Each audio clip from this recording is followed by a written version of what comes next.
এইবাৰ আমি কি কৰিছো যে একচনিয়াৰ পৰা মেডি পট্টা কৰিলে মাত্ৰ 1% প্ৰিমিয়াম দিলে হল only 1% যদি 1 লাখ টকা জোনেল ভ্যালু হয় you just pay 1000 rupees উদ্দেশ্যটো কি যে সৰকাৰ ইমান এটা আমাৰ কব পাৰে যে ইমান মৰমিয়াল হল আমি মৰমিয়াল সৰকাৰ হয় কিন্তু লগত আৰু এটা উদ্দেশ্য আছে যে অসমত আৰু একচনিয়া মাটি থাকিব নালাগে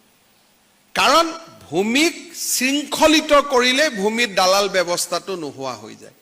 যেতিয়ালৈকে শৃংখলিত নহয় একচনিয়া মাটিৰ ওপৰতে অসমত আটাইতকৈ মাটিৰ দালাল যদি বাঢ়িছিল একচনিয়া মাটি মেডি কৰাৰ নামতে সেই কাৰণে মাত্ৰ 1% প্ৰিমিয়ামে দি আপোনালোকে এইবাৰ অবশিষ্ট একচনিয়া মাটিখিনি মেডিলৈকে কনভাৰ্ট কৰি দিয়ক দ্বিতীয়তে পঞ্চমটো সেৱা আপোনালোকে জানে যে আমি জিলা সময়ত চাহ বাগিচাৰ মাটি ৰাবাৰ প্লান্টেশন এইবিলাকত আমি এক প্ৰকাৰ যি মানুহে যদি তিনিটা প্ৰজন্মৰ মানুহে যদি বাস কৰি আছে বা এই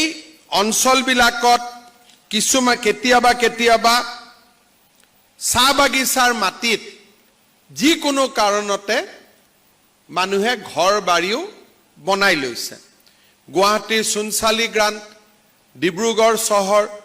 তিনিচুকীয়া চহৰত এনেকুৱা বহুত চাহ বাগিচাত সাধাৰণ মানুহে আবাসিক অঞ্চল গঢ়ি তুলিছে ই আসলতে নীতিৰ আধাৰত নহয় এটো এটা বেআইনী কাম কিন্তু বেআইনী কামটোক যদি আমি চাব যাওঁ আমি কাৰ ঘৰ ভাঙিব লাগিব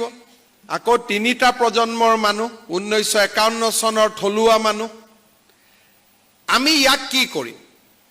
ন্যায়াধীশ বিপ্লৱ শৰ্মা কমিটিয়ে কৈছে যে কঠোৰ আইন আনি এই ব্যৱস্থাটো আমি বন্ধ কৰিব লাগে আমিও এগ্ৰি যে হয় কঠোৰ আইন আনিব লাগে আৰু এতিয়া আমি কঠোৰ আইন আনিলো